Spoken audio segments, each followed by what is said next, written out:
شريك في الملك ولم يكن له ولي من الذل وكبره تكبيرا. اللهم صل وسلم على نبينا ومولانا محمد صلى الله عليه وسلم.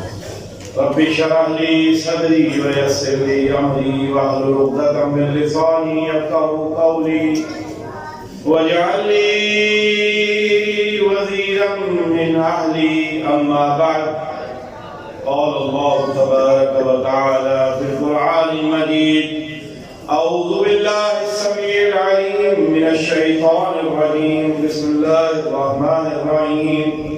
كنتم خير أمة أخرجت للناس تأمرون بالمعروف وتنهون عن المنكر. صدق الله مولانا العظيم وصدق رسوله النبي الكريم، ونحن على ذلك من الشاهدين والشاكرين، والحمد لله رب العالمین. ہر قسم کی حمد و ثنا خدائے بزرگ و برتر کے لیے، درود و سلام ان گنت لاتعداد بے شمار کروڑا کروڑ اربع ارب درود و سلام آقا و مولا حضرت محمد مصطفیٰ احمد مصطفیٰ صلی اللہ علیہ وآلہ وصحبہ وسلم کی ذات اقدس پر، جن کی تعلیمات کے سبب آج ہم کلمہ گو ہیں، توحید کی نعمت سے آشنا ہے. بہت شکریہ، بڑی نوازش، بڑی مہربانی. برادر بزرگ، برادر عزیز حضرت انور نعیم حفظہ اللہ تعالیٰ کا اور ان کی رفاقت و قیادت و سعادت میں جملہ جتنے احباب یونیورس ہیں، جماعت ہیں، یہاں کے بھی اور شہر کے بھی، ضلع کے بھی، ان سب کا شکر گزار ہوں کہ آپ یہاں آئے اور فقیر حقیر کی گفتگو سننے کے لیے یہ جو نظم سجائی گئی جماعت کے حوالے سے کہ وسطہ رہے شجر سے امید بہار تک.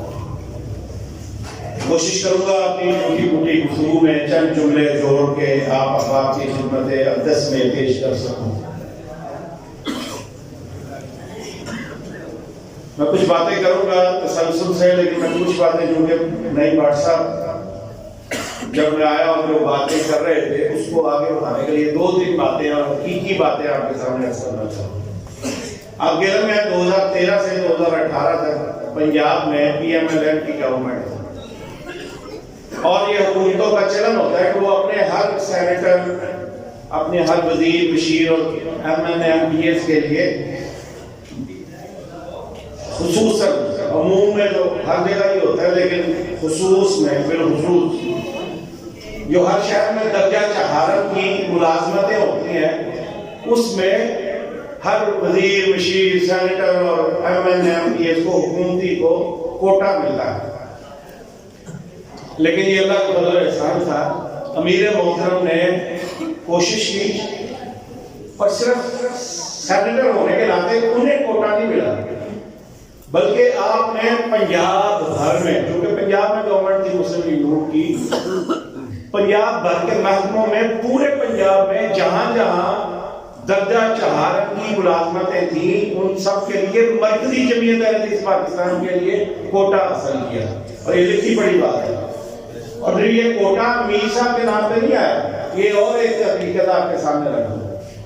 پروفیسر صاحب میر صاحب کی کوششوں کے لیے ہر ڈی سی کو وزیر اعلیٰ سیکریٹریٹ سے یہ مراسلہ جاری ہوا کہ ہر ضلع کے امیر کے نام انہوں نے مانگے تھے ہم سے، ضلع اور شہر کے، اور ہر ضلع میں امیر مرکزی جمعیت اہل حدیث ضلع فیصل آباد سٹی، ٹوبہ، جامع، چنیوٹ، سیالکوٹ، گجرانوالہ، ان کے ناموں کے ساتھ کوٹے آئے تھے کہ جس کے لیے امیر ضلع امیر شہر لکھ کے دیں گے کہ فلاں پوسٹ کے لیے یہ بندہ ہماری طرف سے نامزد ہے، اس کو آپ نے نوکری دینی ہے. یہ جماعت کرتی ہے کارکنوں کے لیے. اور الحمدللہ میرے ہی نظروں میں ہے کہ کن کن کو کہاں کہاں نوکری ملی. اگر کہیں نہیں ملی وہ مقامی جماعت کی کمزوری ہے، مرکز نے اپنا حق ادا کر دیا. اس ضمن میں ایک اور بھی حقیقت ہے، وہ میں برسر مجلس نہیں بیان کر سکتا کہ کئی ایسے بھی تھے جنہوں نے جماعت کو ملنے والے کوٹے کو فروخت بھی کیا، بر ان کا معاملہ ان کے ساتھ ہے. ورکر کی عزت کے حوالے سے بات ہو رہی تھی.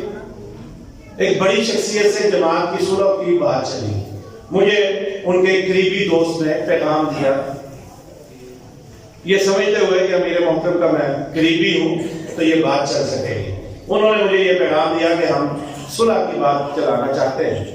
میں نے ایک روز امیر محترم کی خدمت میں حاضر ہو کے اپنے دوست کا حوالہ دیا اور اس خواہش کا اظہار کیا کہ صلح ہونی چاہیے. امیر محترم بڑے خوشگوار موڈ میں تھے، کہنے لگے صلح سے کون انکار کر سکتا ہے، لیکن ایک مسئلہ، جب بھی کوئی مجلس ہوتی ہے نا ایسی تو وہ فوراً کہہ دیتے ہیں میں تو نہیں کیا صلح کراؤ. یعنی یہ بات صلح اگر ہوگی تو دو طرفہ خواہش سے ہوگی. تو کہتے ہیں ایک مسئلہ ہے، وہ جدو بہن ہے نا آمنے سامنے، وہ کہہ دیتے ہیں میں تو کیا صلح کراؤ، ایسا نہیں کیا. کہتے ہیں اس وجہ سے اکثر معاملہ بگڑ جاتا ہے. تو آپ پہلے انہیں کہیں کہ ان سے رضامندی تو لے لیں کہ میں بھی یہ صلح چاہتا ہوں. اصحاب خیر ہمیشہ کوشش کرتے ہیں، ان کی اس کوشش کو ہم سراہتے ہیں، لیکن وہ جدوں بیان آنا ہے وہی تو کہے کہ میں باقی کرانا چاہتا یا صلح کرنا چاہتا. اچھا یہ بات کہہ کے امیر محترم خاموش ہو گئے. میں آپ کو یہ بتانا چاہتا ہوں کہ قیادت ورکر کی بات کو کس قدر اہمیت دیتی ہے. کچھ توقع کے بعد کہنے لگے آپ یہ بات ان سے کر لیں، لیکن اگر صلح کے لیے مجھے فیصل صرف آ کے اپنی طرف سے بھی یہ کہہ دے گا نا کہ وہ کہتے ہیں کہ ہم صلح چاہتے ہیں، میں تصدیق کیے بغیر آپ کی بات کا بھی اعتبار کر دوں گا. یہ ہے میرا امیر جس کو پروفیسر ساجد نیسا کہتے ہیں. ماشاءاللہ بعد میں الحمدللہ سے صلح بھی ہو گئی. تیسری بات ورکر کی قدر و اہمیت کے حوالے سے.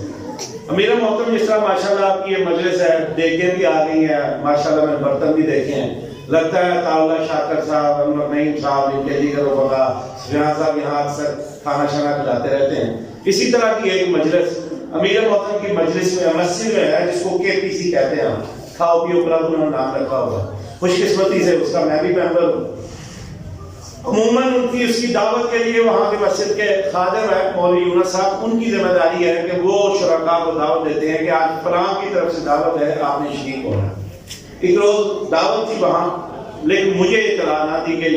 اس وقت مجھے فون آیا میرے محترم کا خود، کہنے لگے آپ آئے نہیں، میں جی سالوٹی سے بلایا ہے. انہوں نے اسی وقت یونس صاحب کہا کہ آپ نے میری ساتھ زیادتی کی ہے، اور میں انہیں کہا کہ اگر میر صاحب نے پوچھا کہ اگر ادھر ہو تو آ جاؤ. میں چلا گیا کیونکہ میری گھر کی اور امیر محترم کی مسجد کا زیادہ فاصلہ نہیں ہے، 5 سے 10 منٹ میں پہنچ سکتا ہوں. پہنچ گیا اور مجھے بلا کے کہتے ہیں کہ جس آئندہ جب تمہاری باری ہوگی نا، جس دن تمہاری طرف سے کھانا ہوگا اس دن مولوی یونس بیان ہے، کیونکہ آج جنت انہوں نے بلایا. یعنی ورکر کی قدر و اہمیت کا قیادت کس قدر احساس کرتی ہے. اسی طرح ایک اور بات کرتا چلوں، امیر محترم کے چاہنے والے ان خیر خواہ کچھ ایسے ہیں جو اپنی طرف سے صدقہ خیرات کرنے کی بجائے پسند کرتے ہیں کہ امیر محترم کی طرف سے کیا جائے، وہ اپنے ہاتھوں سے کریں یا جماعت کرے. ہر سال رمضان میں ایک اچھی خاصی رقم ان کے سپرد کی جاتی ہے اور امیر محترم کے توسط سے تقسیم کی جاتی ہے. رمضان میں اس غریب کارکنان کی امداد کے لیے، یا اس کے علاوہ بھی جو بڑی شدید بیماری میں آ گئے اور براہ راست ان سے مرکز سے ان کی وابستگی ہے، ان کی خدمات مسلمہ ہے، ایسے کارکنان کی مدد کے لیے. کچھ نہ کچھ خبر تھی، لیکن گزشتہ سال اس عمل میں مجھے بھی شرکت کا موقع ملا اور ایک خطیر رقم کئی ایسے سفید پوش جماعتی علماء کی خدمت میں عید سے پہلے عید کی خوشیاں ان کی یقینی بنانے کے لیے مجھ فقیر کے ذریعے پہنچائی گئی. وہ کوئی معاملہ ایسا تھا کہ اس کے لیے اس میں چونکہ میں ایک حوالہ اور ذریعہ بنا، اس لیے یہ بات میں آپ کے سامنے رکھ رہا ہوں. آپ کی جماعت یہ کرتی ہے. اسی طرح اکثر جماعتی چونکہ ذرائع ہیں، چینلز ہیں، کبھی کبھی بیرون ملک سے قربانیاں بھی آتی ہیں کہ ان کو تقسیم کر دیا جائے. امیر محترم چاہیں وہ ساری سیالکوٹ میں بانٹ سکتے ہیں، وہ چاہیں اپنے ذاتی ملنے والوں کے ذریعے کروا سکتے ہیں، کیونکہ کوئی پابندی نہیں ہے کہ کہاں کب کیسے کس طرح کروائی جائے. قربانی ہونی ہے وہ ساری سیالکوٹ بھی ہو سکتی ہیں، اتنے انتظار بھی کر دیں گے ایسے کارلا نہیں. لیکن ہر سال مسلسل یہ عمل ہوتا ہے کہ جب جماعت کو یہ امانتیں ملتی ہیں، امیر محترم ہر ضلع اور ہر شہر میں دو دو تین تین چار چار پانچ جانور باندھتے ہیں اللہ کے فضل سے جب بھی جماعت کو یہ ملے، اور فون کیا جاتا ہے کہ آپ کتنی قربانیاں کر رہے ہیں. یہ بھی الحمدللہ آپ کی جماعت یہ معاملہ کرتی ہے. انشاءاللہ میں بعد میں گفتگو میں کچھ باتیں ذہن میں آئی تو میں انشاءاللہ یہ کروں، باتیں مزید کروں.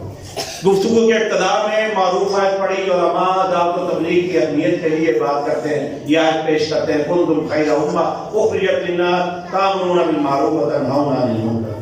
نکلو باہر اللہ کے دین کی تبلیغ کے لیے، ارشاد کے لیے. اس میں ہمارے لیے خیر ہے، برکت ہے، اللہ کی قرب ہے، اللہ کا قرب ہے، اس کی رضامندی کا حصول ہے. جب اللہ کہتے ہیں کنتم خیر امہ اخرجت للناس تأمرون بالمعروف وتنہون عن المنکر، خیر والے ہو جاؤ. کس طرح؟ اگر اللہ کے دین کی دعوت و تبلیغ سے جڑ جاؤ. یہ خیر محدود معنوں میں نہیں ہے، لا محدود معنوں میں. اور پہلی بات یہ ہے چونکہ اللہ کے رسول صلی اللہ علیہ وآلہ وسلم کے بعد انا خاتم النبیین لا نبی بعدی، آپ کے بعد کوئی نبی نہیں آئے گا، کوئی رسول نہیں آئے گا، آسمان سے کوئی کتاب نہیں اترے گی، کوئی نیا دین، کوئی نئی شریعت نہیں آئے گی. الیوم اکملت لکم دینکم واتممت علیکم نعمتی ورضیت لکم الاسلام دینا. اس لیے اب یہ منصب نبوت کی جو ذمہ داریاں ہیں وہ امت محمدیہ کو ٹرانسفر ہو گئی ہیں، کیونکہ کوئی نبی کوئی رسول نہیں آئے گا. اب امت محمدیہ صلی اللہ علیہ وآلہ وسلم کے افراد اشخاص آپ کے امتی اس فریضے کو سر انجام دیں گے. پہلی بات اس میں خیر کا پہلو یہ دیکھیے کہ جو فریضہ انبیاء اور رسل سر انجام دیتے تھے، آج اللہ نے ہمیں یہ موقع دیا ہے، ہمیں یہ منصب دیا ہے، ہمیں اور ہمارے اوپر یہ ذمہ داری دی ہے کہ ہم اس ذمہ داری کو سر انجام دیں. خیر کا پہلا پہلو یہ ہے کہ منصب نبوت اور رسالت کی ذمہ داریاں ہمیں تفویض کی گئی ہیں کہ اللہ کی توحید کی طرف، نبی اکرم علیہ السلام کی سنت کی طرف دعوت دی. پہلا خیر کا پہلو یہ ہے. دوسرا پہلو حیات جاودہ کی بات کی جاتی ہے. کوئی لوگ کہتے ہیں یہ جامع حیات اپیل ہو، ساری عمر زندگی ہو. ایک خیالی تصور پیش کرتے ہیں، شاعر بھی، ادیب بھی، نثر لکھنے والے بھی، کہ کاش کوئی حیات جامع حیات ہوتا جس سے حیات جاودہ ہمیشہ کی زندگی نصیب ہوتی. کوئی عمر خضر کی بات کرتا، کوئی عمر نوح کی بات کرتا کہ کاش ایسی کوئی زندگی نصیب ہوتی. تصوراتی زندگی ہے، تصوراتی باتیں کی جاتی ہیں. لیکن اس کا ایک پہلو یہ ہے کنتم خیر امہ اخرجت للناس تأمرون بالمعروف وتنہون عن المنکر. کئی دفعہ میں یہ بات کہہ چکا ہوں کہ یہ اس کا ایک پہلو یہ ہے زندگی تو ختم ایک دن ہو جانی ہے، لیکن واقعی آپ کا نام تا قیامت شاید زندہ رہے. حدیث کی خدمت کرنے والے، نبی علیہ السلام کی سنت کا احوال لکھنے والے، آپ کا اٹھنا بیٹھنا نوٹ کرنے والے، آپ کا مسکرانا، آپ کا رونا نوٹ کرنے والے، آپ کے غصے کے احوال بیان کرنے والے، آپ کے مسکرانے کی ادائیں لکھنے والے، آپ کی جنگ، آپ کی غزوہ، آپ کی معاملات کو لکھنے والے، آپ کے عدل، آپ کے انصاف، آپ کی زندگی، آپ کے ازواجی زندگی، آپ کی معاملات کی زندگی، آپ کی تجارت و معاملات کو بیان کرنے والے، جنہوں نے سفر کر کے آپ کی زندگی کے ایک ایک ادا کو نوٹ کیا، آپ کی مسکراہٹوں کو نوٹ کیا، آپ کی راتوں کو نوٹ کیا، آپ کے دنوں کو نوٹ کیا، سب کچھ نوٹ کر کے ہم تک پہنچانے والے. صدیاں بیت گئی، اپنی نیند سو چکے قبروں میں، دنیا آج بھی یاد کرتی ہے. امام بخاری نے کہا قال رسول اللہ صلی اللہ علیہ وسلم پہنچایا. آپ سے سوال کرنا چاہوں گا، بہت سی ماؤں نے بخاری کے ساتھ ساتھ اپنے بیٹوں کو جنم دیا ہوگا. امام بخاری بخارا میں اکیلے تو پیدا نہیں ہوئے ہوں گے، پہلے سال، اس مہینے، اس سال میں بہت سے بچے بخاری کے ساتھ پیدا ہوئے ہوں گے، پروان چڑھے ہوں گے، جوانی کی دہلیز میں انہوں نے قدم رکھے ہوں گے. آج ان میں سے آپ کتنوں کو جانتے ہیں؟ شاید ایک دو تین کو بھی جانتے نہ ہو، اور بالعموم عوام کی اکثریت تو شاید بخاری کے علاوہ کسی کو نہیں جانتی. ایک بخاری کو آپ ضرور جانتے ہیں، اس لیے جانتے ہیں دین کا خادم تھا. گلی گلی نکر نکر پوری دنیا میں ماشاءاللہ ان کے نام کے تذکرے اور چرچے ہوتے ہیں. سیرت بخاری کا تذکرہ کیا جاتا ہے، امام بخاری کے صادق و امین ہونے کا تذکرہ کیا جاتا ہے. اتنی احتیاط کرتے تھے کہ ایک شبہ، چھوٹے سے شبہ بھی حدیث لینا چھوڑ دیتے تھے. ان سمیت دیگر بھی محدثین اپنی زندگیاں دین کی خدمت میں لگائی، لیکن لوگ آج بھی یاد کرتے ہیں۔ امام مسلم ہو، امام نسائی ہو، ابو داؤد ہو، دیگر کبار محدثین اعظام ہو، ایک ایک دستے ہیں، ایک ایک مسند میں دستے ہیں، ایک ایک کلاس میں دستے ہیں، ایک ایک مسجد میں دستے ہیں، آج بھی ان کے دستے ہیں جو تفسیر کی خدمت کرتے رہے، لوگ یاد کرتے ہیں، ان کے ناموں کی پی ایچ ڈیز لکھی جاتی ہیں، ایم فل کے مقالہ جات لکھے جاتے ہیں، جگہ جگہ ان کے نام پہ ڈنکے بجتے ہیں۔ لوگوں یہ حیات جاودہ نہیں ہے تو اور کیا ہے؟ اب دین تو سب نے سونا، ایک کو استثناء ملا ہے جناب محمد رسول اللہ صلی اللہ علیہ وسلم، دنیا میں رہنا ہے یا میری ملاقات کو پسند کرنا ہے؟ آقا دو جہاں جناب محمد رسول اللہ صلی اللہ علیہ وسلم نے پسند کیا کہ مجھے اپنے رب کی رفاقت میں جانا ہے۔ آپ چلے گئے اس دنیا سے، میں اور آپ آج نہیں تو کل اپنی نیند سو جائیں گے، ہم سے آنے والے پہلے سو گئے، ہمارے آباء و اجداد چلے گئے، کسی نے باقی نہیں رہنا۔ باقی رہے گا شاید آپ کا نام، آپ کا کام، آپ کی خدمات، لیکن ان سب سے بڑھ کے آپ جو اللہ کے دین کے لیے اپنا وقت صرف کریں گے، وہ انشاءاللہ العزیز وہ نام بھی زندہ رہے گا، قبر میں بھی وہ زندہ رہے گا۔ والباقیات الصالحات، یہ ہے دین کی خدمت جو قبر میں بھی کام آئے گی، حشر میں بھی کام آئے گی، انشاءاللہ جنت میں جانے کے لیے بھی کام آئے گی۔ چاہتے ہیں آپ کا نام زندہ رہے، آپ کے خاندان کا نام زندہ رہے، آپ کی نسل کا نام زندہ رہے، آپ کی برادری کا نام زندہ رہے، آپ کے آباء و اجداد کا نام زندہ رہے، تو آئیے دین کی خدمت سے بڑھ کے کوئی اور معاملہ نہیں ہے۔ خیر کا دوسرا پہلو یہ ہے، پہلا پہلو اتنا عظیم تفویض کار ہے کہ جس کی وجہ سے جو تفویض نبوت ہے، تفویض کار نبوت ہے، وہ ذمہ داری ہمیں ملی۔ دوسری بات، حیات جاودہ میں متلاشی ہو، یہ دین کی خدمت ہے جو تمہیں یہ سفر عطا کرتی ہے، اللہ ہمیں بھی نصیب فرما۔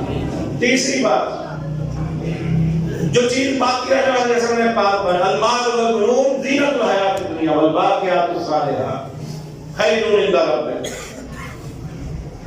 خیر کا پہلو یہ ہے، جس طرح میں نے پہلے اشارہ کیا کہ دنیا کا مال جتنا کماتے ہیں اتنا کھا جاتے ہیں، ختم ہو جاتا ہے۔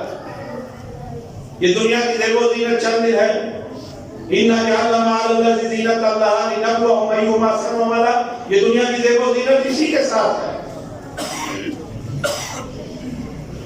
جو کچھ ہم دیکھتے ہیں ہماری زندگی میں خواب کی طرح، جو نعمتیں، سہولتیں، معاملات سب خواب کی طرح بیت جاتے ہیں،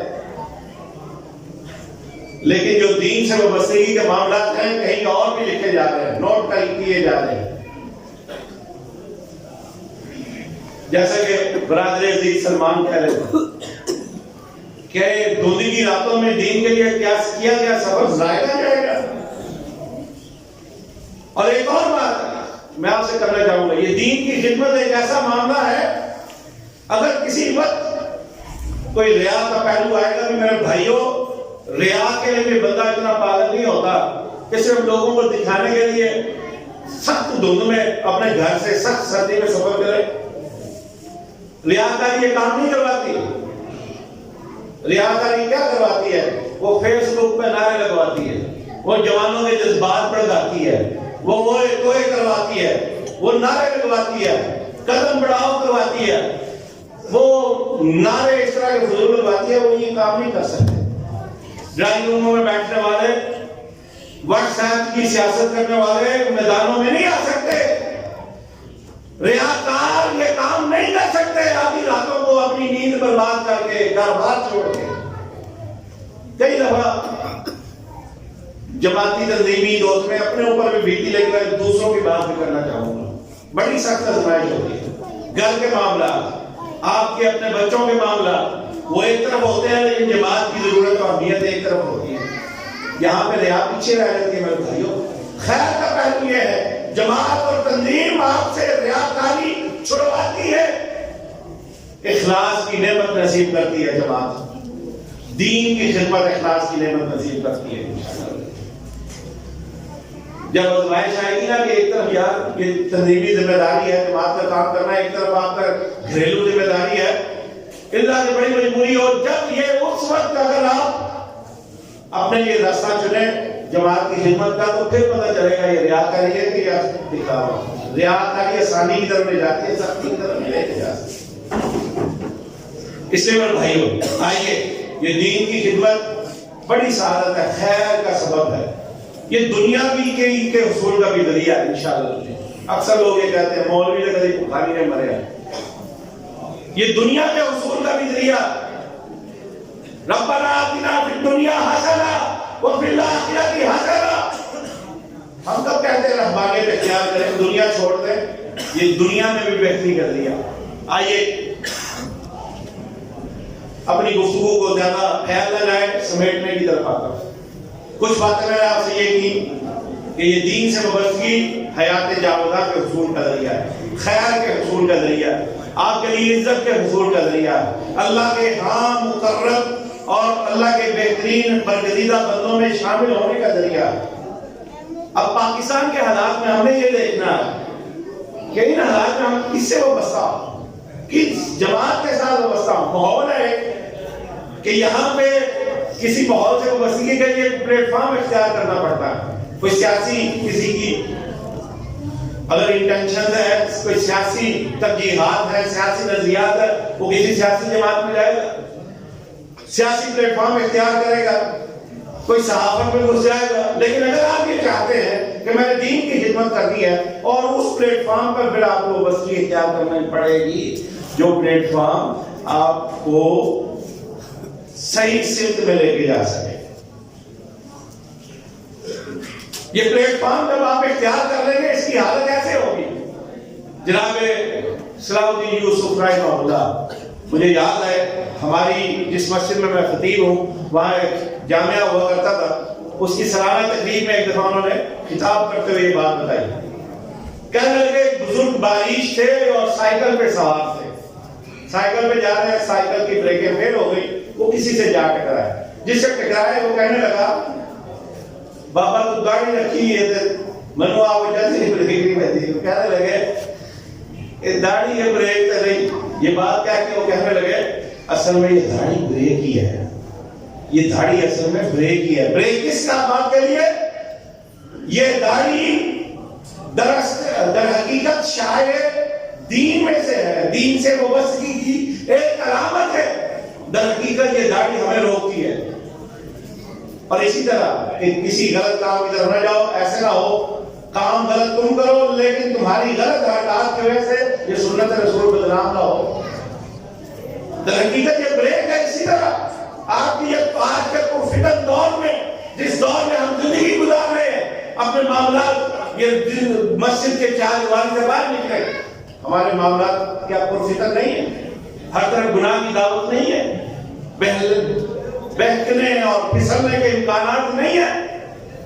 لیکن شاید کہیں نہ کہیں میری انور نعیم صاحب سے دوستی ہے، نیک آدمی ہے، میری سفیان صاحب سے ملاقات ہے، چار لوگوں نے مجھے ان کے ساتھ گھومتے دیکھا ہے. لیکن میں کہیں اسی علاقے میں کہیں باہر نکل کے کہیں بیٹھ جاؤں، پھسل جاؤں، اس بیٹھنے کے دوران کہیں نہ کہیں میرے زمین میں یہ دستک ضرور ہوگی، یار اپنا خیال نہیں ہے تو انہیں شیف آدمی کا خیال رکھا ہے. کبھی جماعت کے پلیٹ فارم پہ کھڑے ہو کر ان کی معاونت کرتے ہوئے، ان کے ساتھ کارکن بن کے کام کرتے ہوئے مجھے کسی چار لوگوں نے دیکھا ہوگا. کبھی تو یہ خیال آئے کہ یار جس پلیٹ فارم پہ کام کرتے ہو اپنا خیال نہیں ہے، ان کا تو خیال کرو. دین کی مسجد کی خدمت کرتے ہوئے چند لوگوں نے دیکھا ہوگا.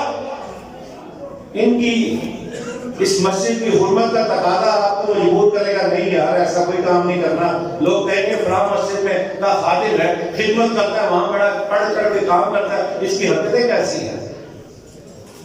شاعر اسلام جو داڑھی کی صورت میں ہے، مساجد کی صورت میں ہے، اس مساجد اور مدارس کی خدمت کرنے والے پلیٹ فارم کی صورت میں ہے. در حقیقت میرے بھائیوں بریک ہے جو ہمیں روکتے ہیں اس پرفتن دور میں. خبردار رک جاؤ، شیطان کی طرف نہیں جانا، غلط کاموں کی طرف نہیں جانا، بے حیائی کی طرف نہیں جانا، دین کی سے بیداری کی طرف نہیں جانا.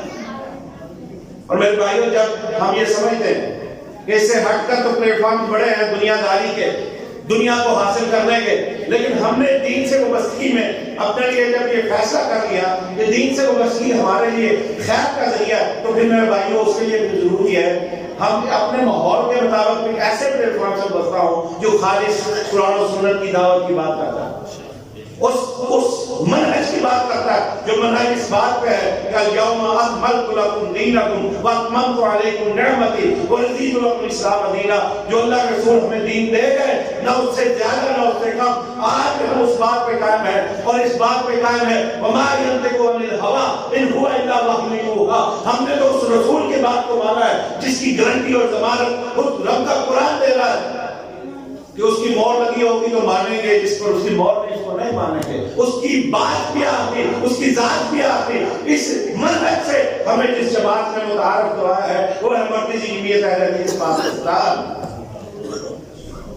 جس کا یہ ریکارڈ ہے اعتدال پہ چلتے ہوئے منہج بھی اپنا لیا، گرانٹیڈ منہج وما ينطق عن الهوى ان هو الا وحی یوحی۔ بات بھی آخری، ذات بھی آخری، رب کی توحید کے سوا کسی اور کے سامنے رب کے سوا نہیں جھکیں گے۔ یہ منہج کے دو اصول اپنا کے آگے بڑھ رہے ہیں۔ یہ منہج، یہ اصول، یہ طریقہ، یہ ضابطہ ہمیں بتایا ہے ہمارے مرکزی جمعیت کے اکابر ہے، جو مولانا ثناء اللہ مرسلی کی صورت میں موجود ہے، جو ہمارے سامنے سید داؤد غزنوی کی صورت میں موجود ہے، جو ہمارے سامنے مولانا میر ابراہیم میر سیالکوٹی کی صورت میں موجود ہے، جو ہمارے سامنے مولانا محمد حسین بٹالوی کی صورت میں موجود ہے، جو ہمارے سامنے استاد پنجاب مولانا عبد المنان وزیر آبادی کی صورت میں موجود ہے، جو ہمارے سامنے محدث ہند جناب سید وزیر حسین محدث دہلوی رحمۃ اللہ علیہ کی صورت میں موجود ہے، جو ہمارے سامنے محسن جماعت مولانا معین الدین لکھوی رحمہ اللہ کی صورت میں موجود ہے،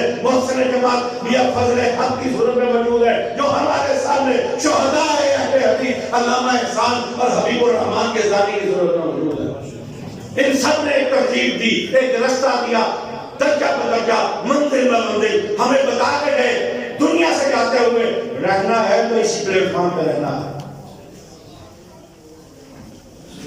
دنیاوی فوائد پر اس پلیٹ فارم کو جو ہے وہ منتج نہ کرنا، مقابلہ نہ کرنا، زمانے کے حوادث سے اس جماعت کے سے آگے پیچھے نہ ہونا، چل رہے ہیں الحمدللہ۔ یہ قافلہ جو محدثین کا تھا وہ برے صغیر میں ہمارے اکابر سید وزیر حسین محدث دہلوی، مولانا ثناء اللہ مرسلی، ابراہیم میر صاحب کے بعد اسی طرح سید داؤد غزنوی، اسماعیل سلفی، معین الدین لکھوی، میاں فضل حق، علامہ احسان علیہ ظہیر، حبیب الرحمان یزدانی کے بعد آج الحمدللہ موجود ہے پروفیسر ساجد علی صاحب کی قیادت کی صورت میں۔ کبھی کوئی ناپختہ بات نہیں کہی، کبھی اپنی لوگوں کو، اپنی قوم کو ناپختہ پالیسی نہیں دی، کبھی وہ بات نہیں کہی جس سے پلٹنا پڑے۔ اعتدال کی راہ پہ کاموں قرآن و حدیث کی رہنمائی میں جماعت کی شورا پالیسیاں طے کرتی ہے۔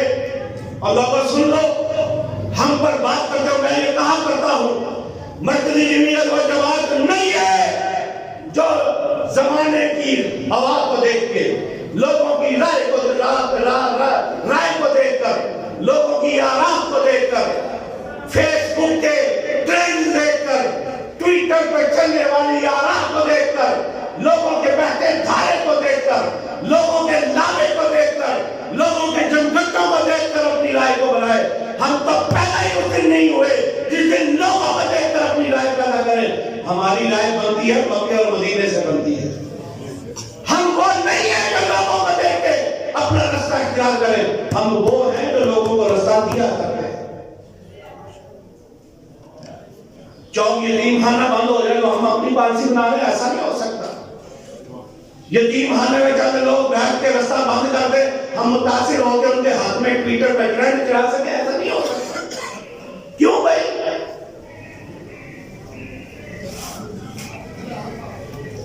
ہم کسی کے حق میں بیان دیں اس لیے لوگ ہماری تحسین کریں گے، سوشل میڈیا پہ ہمارے فالوورز بڑھیں گے، لوگ ہمیں اتحاد بین المسلمین کا بردار کہیں گے، وہاں کی تحسین ہوگی۔ یہ کام بھائی اور ہم سے نہیں ہو سکتے۔ آؤ خالص ہو کے نکل کے اس میدان میں اترو، کوئی ساتھ چلتا نہ چلے، کوئی واہ واہ اور تحسین کے نعرے لگاتا ہے نہ لگائے، کوئی نہیں میرا فالوور ٹویٹر پہ بنتا نہ بنے، کوئی مجھے لائک کرتا نہیں کرتا نہ کرے، ہم کسی کو دیکھ کے اپنا رخ نہیں متعین کریں گے، ہم کسی کو دیکھ کے رستہ اختیار نہیں کریں گے، ہم کسی کو دیکھ کے اپنی منزل کا تعین نہیں کریں گے۔ ہماری منزل وہ جو مکے اور مدینے سے ہمیں مل چکی ہے۔ نعرہ تکبیر، مسلک جمعیت اہل حدیث پاکستان، مولانا فیصل شیخ افسر صاحب۔ میرے بھائیوں، بڑے موقع ہے 2017 مرکزی جمعیت اہل حدیث پاکستان کی شورا کا اجلاس، اسی روز اتفاق سے لاہور کے حلقے این 120 میں، اس وقت شاید این 120 تھا، انتخاب ہو رہا ہے۔ ایک طرف مسلم لیگ کی طرف سے بیگم کلثوم نواز ہیں اور دوسری طرف اور بھی لوگ موجود ہیں۔ بعض لوگوں نے کہا امیر محترم شدید ہے، کرائم ہے، آسان ہے کہ ایسا نہ ہو میاں صاحب کے بعد ان کی بیگم کو وزیر اعظم بنایا جائے گا، آپ کی کیا پالیسی ہے؟ امیر محترم نے اسی وقت کسی انتظار کے بغیر کہا ہماری پالیسی کا پوچھتے رہو، ہماری پالیسی وہی ہے جو قرآن و سنت 1400 سال پہلے طے کر چکی ہے۔ نعرہ تکبیر، مسلک حق اہل حدیث زندہ باد، میرا بھی جمعیت اہل حدیث پاکستان زندہ باد۔ اور ان جو باتیں قرآن و سنت طے کر چکی اس پر ہم بات کرنے کا بھی استحقاق رکھتے نہیں رکھتے، دو کہہ دیا۔ اور پھر اسی دوران یہ چند لبرل لوگ بار بار اٹھتے ہیں، کبھی اس حکومت میں کبھی اس حکومت میں، کہ قرآن و سنت کے منافی قانون جو ہے وہ پاس کروائے جاتے ہیں۔ میاں شہباز شریف صاحب نے ایک قانون، پتہ نہیں ان کی دانش میں تھا نہیں تھا، یہ بات علیحدہ، ایک قانون بنا تحفظ حقوق نسواں۔ یہ بات یاد رکھیے گا، ایک تحفظ حقوق نسواں سے بل جو ہے وہ مشرف طور پہ بنا تھا، اب یہ بات میں نیا بنا کوئی اس کے بعد۔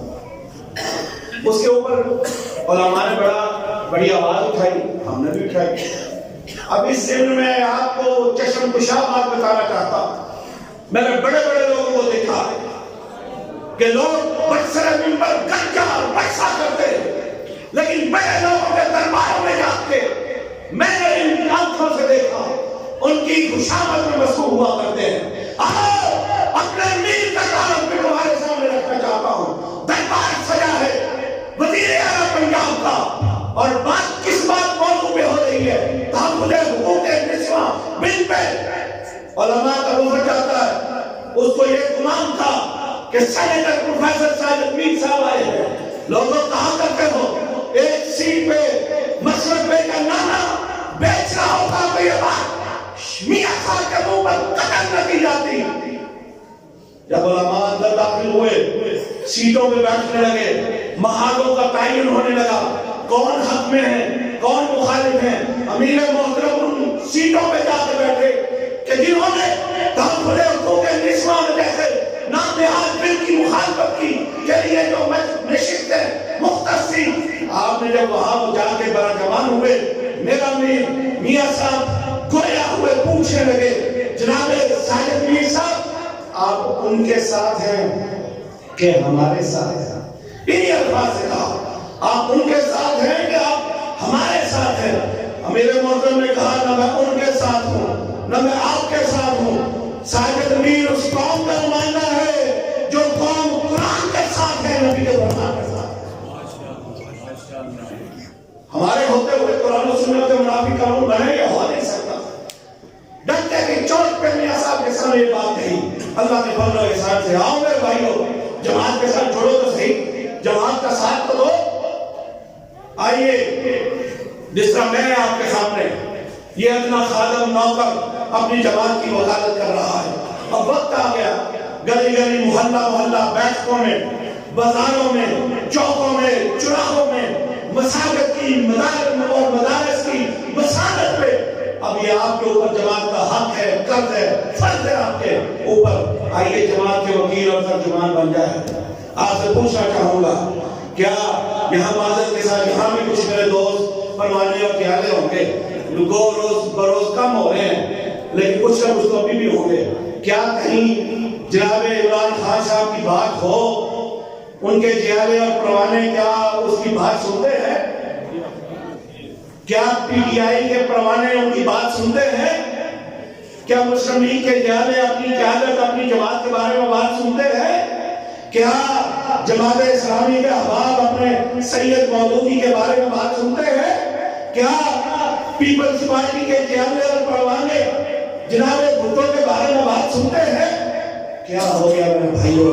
اتنے درویش ہو گئے ہو, اتنے ہی درویش ہو گئے ہو کہ دنیا تیری قیادت اور تیری جماعت کو باتیں سنا رہے اور تو خاموش ہے کہ سن جائے, چپ کر جاتے ہیں. اور کئی لوگ ایسے پروانے ہیں, دیوانے ہیں, بیٹھ جاتے ہیں, ہاں میں ملا دیتے ہیں. جو نہیں پتا پوچھ لیا کرو, نہیں پتا سوال کر لیا کرو, جس پر تحفظات ہیں پوچھ لیا کرو.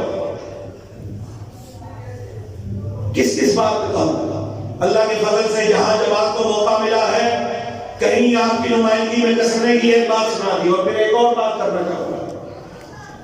پیغام ٹی وی, بعض لوگ یہ سمجھتے ہیں شاید بیٹھ کے بٹن چلا دیا, ایک کمرہ بنا کے, اس طرح کمرہ بنا کے یہ 4 وال پیپر لگا دیے, ایک کیمرہ رکھ دیا اور شاید کو ڈش لگا دی, اس لیے اس طرح پیغام ٹی وی بن گیا. نہ میرے بھائی, کس امتحان سے گزری ہے پیغام کے لیے آپ کی جماعت, آپ کو اندازہ ہی نہیں ہے. میرا امیر جو کسی سے 1 روپیہ کا متقاضی نہیں ہے, 1 روپے کا روادار نہیں ہے, صرف اس بات کے لیے کہ مساجد و مدارس کی دعوت, قرآن و سنت کی دعوت. اب دور آ گیا ہے کہ اب گھر تک پہنچانے کے لیے اگر ہم نے غفلت کی تو شاید قوم کے مسلک کے منہج کے جماعت کے مجرم نہ ٹھہر جائے. وہ شاید نہیں تھے, کروڑوں اربوں ہماری جماعت کے پاس نہیں ہے. چند لاکھ روپے سے پیغام ٹی وی اسٹوڈیو جمع ہو کٹھا شروع کیا گیا. پتہ ہی نہیں تھا یہ سلسلہ کیسے چلتا ہے, پتہ ہی نہیں تھا کہ اپ لنکنگ اسٹیشن لینا پڑتے ہیں, پتہ ہی نہیں تھا آپ کو سیٹلائٹ لینا پڑتا ہے, اپ لنکنگ کے بعد سیٹلائٹ لینا پڑتا ہے, اس کا کرایہ دینا پڑتا ہے, اپ لنکنگ کا کرایہ دینا پڑتا ہے. پتہ ہی نہیں تھا صرف 2-4 بندوں سے ٹی وی نہیں چلتا, 100, 150, 200 ملازم بھرتی کرنا پڑتا ہے. پتہ ہی نہیں تھا ان کے لیے 1.5-2 کروڑ تنخواہ دینا پڑتی ہے. پتہ ہی نہیں تھا پھر 4.5 کروڑ کیمرہ اور لائسنس کے لیے بھی دینا پڑتا ہے. پتہ ہی نہیں تھا روز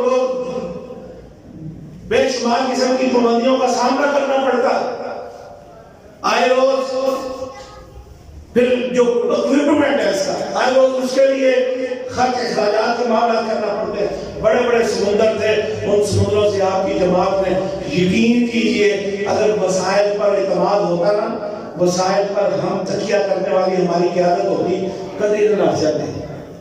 یا 4 کروڑ بڑے لوگوں نے سنا, یا 4.5 کروڑ کیمرہ کا لائسنس کہاں سے آیا؟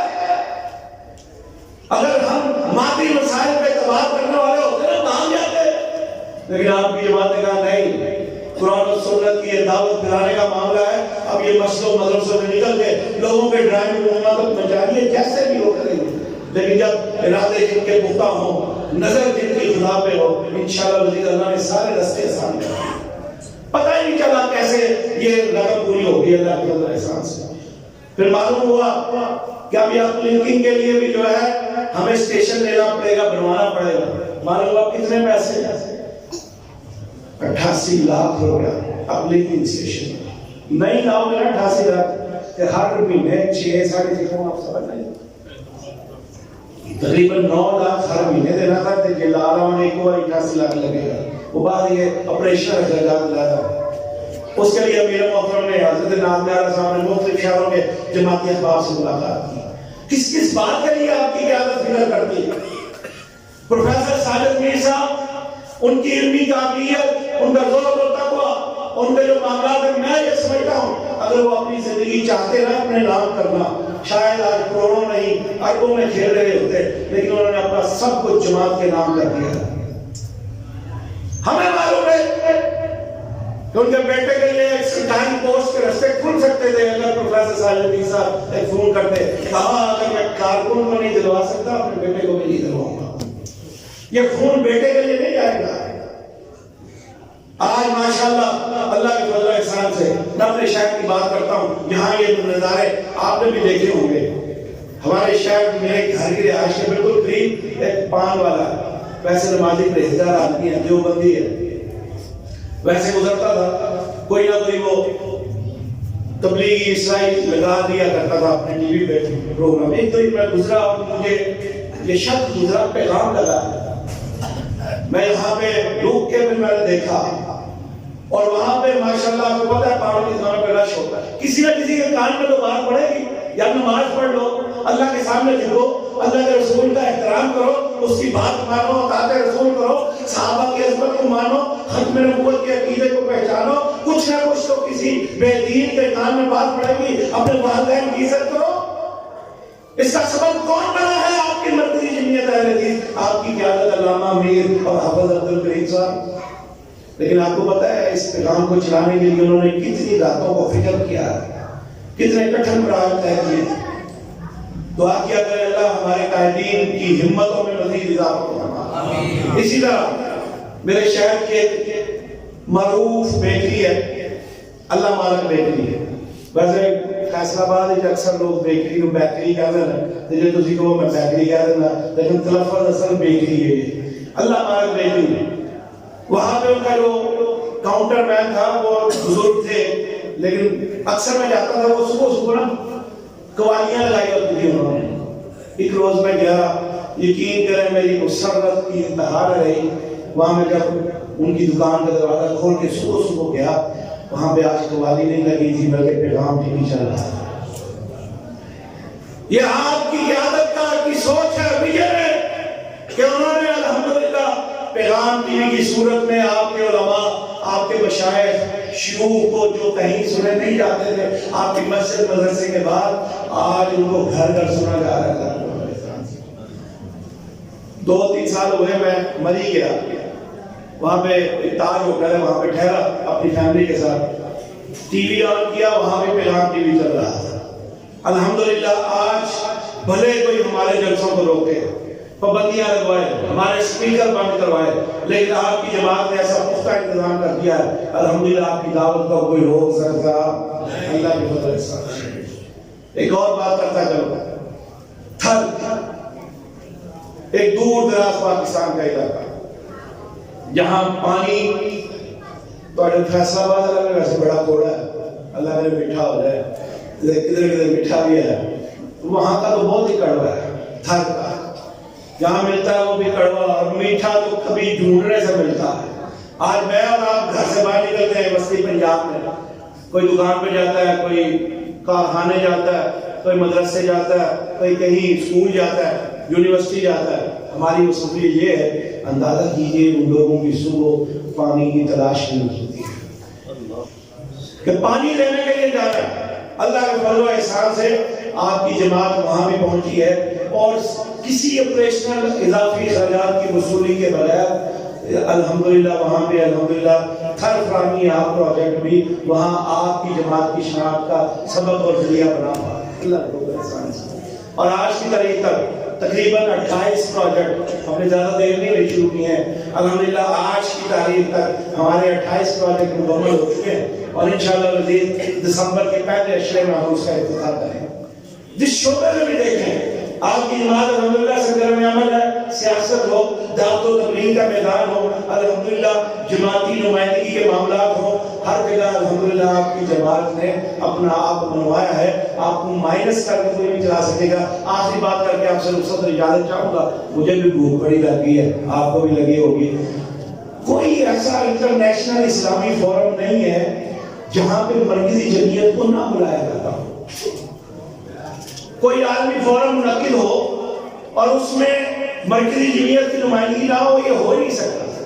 وہ سعودیہ ہو, وہ لیبیا ہو, وہ ترکی ہو, کوئی اور فورم ہو, جب بھی بین الاقوامی اسلامی جمعیات تنظیمات کو اکٹھا کیا جاتا ہے, ضرورت محسوس کی جاتی ہے کہ بین الاقوامی سطح پہ اسلامی نظریات رکھنے والے دانشور لوگوں کو قیادتوں کو جمع کیا جائے, کوئی ایسا فورم نہیں ہے جہاں پہ آپ کی قیادت مرکزی جمعیت اہل حدیث پاکستان کی قیادت موجود نہ ہو. گزشتہ بھی بات ماضی کی بات نہیں کرتا، گزشتہ مہینے نائجر میں پروگرام ہوا، وہاں بھی علامہ پروفیسر ساجد علی صاحب موجود تھے، اور گزشتہ دنوں پرسوں جدہ میں کانفرنس ہوئی، وہاں بھی آپ کی قیادت الحمدللہ موجود تھی. اور اسی طرح رابطہ عالم اسلامی جو انٹرنیشنل فورم ہے، اس میں جناب حضرت الامیر بطور مؤسس یعنی بطور ایگزیکٹو رکن موجود ہے. اسی طرح احمد عبدالرحیم صاحب، یہ دونوں ہمارے جو ہمارے قائدین ہیں، یہ وہاں پر ایگزیکٹو ممبر کی حیثیت سے موجود ہے رابطہ عالم اسلامی میں. یہ تو بڑے لوگوں کی بات ہے. میں فقیر ان نوجوانوں کا خادم، آپ کا بھائی، آپ کا بیٹا. گزشتہ سال بنگلہ دیش میں، تو بنگلہ دیش کی بھی یوتھ فورس ہے، لیکن انہوں نے نام رکھا ہوا ہے یوتھ لیگ. نام ہے یا یوتھ لیگ ہے یا تحریک کی صورت میں ذہن سے نام ہے، اہل حدیث یوتھ لیگ اس کا نام ہے. انہوں نے پروگرام تو شاید کرنا تھا بلا کے، لیکن ایک کورونا اللہ نے ساڑھے جان چھاڑ دے. آمین کہہ دے. اللہ اس وبا سے نجات دے دے. اللہ تھک گئے، عاجز آ گئے، اب اسے چھٹکارا دے دے. اس کی وجہ سے انہوں نے اس کو آن لائن زوم پر منعقد کیا. اہل حدیث یوتھ لیگ بنگلہ دیش نے پورے عالم اسلام کی یوتھ تنظیمات کی کانفرنس جو ہے وہ منعقد کی زوم پہ آن لائن. الحمدللہ پورے پاکستان سے نمائندگی کا اعزاز آپ کے سرکیر اور فقیر کو حاصل ہوا، صرف اس وجہ سے کہ صدر اہل حدیث یوتھ فورس پاکستان. ہاں اس کے ساتھ ڈاکٹر احمد لکھی صاحب تھے، لیکن وہ بطور اسکالر شریک ہوئے، اور اسی طرح علامہ انتصام علیہ زہی صاحب تھے، وہ بھی بطور اسکالر شریک ہوئے. لیکن یوتھ تنظیمات میں نمائندگی کا جو حق ملا وہ آپ کے سرکیر اور فقیر بھائی فیصل کو حاصل ہوا، صرف اس وجہ سے کہ وہ یہ سمجھتے تھے کہ پاکستان میں جو سلفی نوجوانوں کی نمائندہ تنظیم ہے وہ اہل حدیث یوتھ فورس پاکستان ہے. اس لیے ہمیں وہاں نمائندگی کا حق حاصل ہوا. اس لیے میرے بھائیوں، جب ہر پہلو میں، ہر شعبے میں، ہر معاملے میں دین کی منہج کی علم بردار جماعت مرکزی جمعیت اہل حدیث جو منہج پہ چلتے ہوئے، مسلک اعتدال پہ رہتے ہوئے آپ کی نمائندگی کا حق ادا کر رہی ہے، پھر آپ پر یہ فرض ہے، آپ پر یہ حق ہے، آپ پر یہ قرض ہے، آپ بھی اس کی نمائندگی کا حق ادا کریں. اگر وہ آپ کا چہرہ ہے، اب میں آپ میں سے ہر کوئی جماعت کا چہرہ بننا چاہیے، جماعت کی وکالت اس کو کرنی چاہیے، جماعت کا وکیل بننا چاہیے، جماعت کا ترجمان بننا چاہیے. اگر ہمیں یہ جذبہ پیدا ہو جائے، یقین کیجئے یہ بڑے بڑے جو شو دکھائے جاتے ہیں اور پیدا کیے جاتے ہیں، ان کو کھڑا کیا جاتا ہے، بڑے بڑے پپٹ پیدا کیے جاتے ہیں، کبھی دین کے نام پہ، کبھی سیاست کے نام پہ. یہ سب پپٹ پہلے اگر آپ اپنی قوت اور طاقت کو سمجھ کے جماعت کے وکیل ترجمان بن جائے، انشاءاللہ العزیز آپ کی قوت کو سب مانیں گے. کیونکہ ہم تو وہ ہیں، میں نے جیسے پہلے کہا، ہم کسی کو دیکھ کے رخ نہیں بناتے، ہم تو رخ دیا کرتے ہیں. آپ کی سما خرائشی بہت زیادہ کر دی، آپ کا شکر گزار ہوں کہ بالخصوص برادر عزیز انور نعیم صاحب کا، سفیان صاحب کا، کاولا شاکر صاحب کا، قاسم احسان صاحب کا، اس طرح ہماری اہل حدیث یوتھ فورس سٹی کی قیادت جناب حافظ محسن حمید صاحب کا، ہمارے قاری مغیرہ صفی صاحب، نمو اہل حدیث کا، اسی طرح ضلع کے ابو بکر فروغی صاحب کے ذکر الفقہ کا، اسی طرح ضلعی صدر جناب ابو بکر پٹوی صاحب کا، جناب محمد ارشد صاحب کا، دیگر جملہ احباب کا. آپ سب نے مجھے موقع دیا اور میں یہاں آپ کے سامنے کھڑا ہوں کچھ حصول کے لیے. اور پھر یہ جو ساری میں نے باتیں کی اس عنوان کے تحت کرنے کی کوشش کی، پیوستہ رہے شہر سے امید بہار رکھ. آخر میں یہ بات کرنا چاہوں گا کہ میں ایک چھوٹے سے یونٹ کا، جس کا یہ یونٹ ہے، اس کا بطور جنرل سیکرٹری 1993 میں 1993 میں نے اپنا سفر شروع کیا. اللہ کا یہ شکر ہے، اس نے اتنی عزت دی دین کی خدمت کے بدلے میں کہ آج میں الحمدللہ بطور صدر اہل حدیث یوتھ فورس پاکستان اپنی خدمات سے انشاءاللہ چند روز بعد صبح گوش ہونے جا رہا ہوں. یہ اللہ کا فضل و احسان ہے. میرا کیا تعارف تھا؟ زیادہ سے زیادہ سیالکوٹ کے ایک تاجر گھرانے کا تعارف تھا، لیکن الحمدللہ اس جماعت سے مبسطین ہے، اس شجر سے مبسطین ہے. مجھے الحمدللہ بڑی عزت دی، ہر شعبے میں اللہ نے مجھے پہچان دی. آج میری جو بھی شناخت ہے، پہچان ہے، وہ اس جماعت کی وجہ سے. اور اکثر آج بھی جب میرے بھائی اب سے پہلے کسی نے تذکرہ کیا، مجھے بڑی خوشی ہوتی ہے. اکثر لوگ میرا نام پکارتے ہوئے شیخ افضل کہہ دیتے ہیں، وہ میرے والد مرحوم کا نام تھا. مجھے بڑی خوشی ہے کہ جب لوگ میرے نام والد کا نام زندہ کرتے ہیں، وہ اس بات کی دلیل ہے جس جہاں سے میں نے گفتگو شروع کی تھی، دین کی خدمت کرو، آپ کا نام بھی زندہ رہے گا، آپ کے خاندان کا نام بھی انشاءاللہ اللہ زندہ رکھے گا. یہ ہے حیات جاودہ. اللہ یہ میرے جتنے بھائی آئے ہیں اللہ ان کو سلامت رکھ، شاد و آباد رکھ، ان کے خاندانوں کو آباد رکھ. اللہ ان میں بھی، ان کی نسلوں میں بھی دین کو پائندہ اور قائم رکھ. اللہ ان کی زندگیوں کو بھی آسان فرما، اللہ ان کی آخرت کو بھی آسان فرما. وآخر دعوانا ان الحمدللہ. بہترین صدقہ جاریہ حاصل کرنے کے لیے اس ویڈیو کو لائک، کمنٹ اور شیئر کرنا مت بھولیں.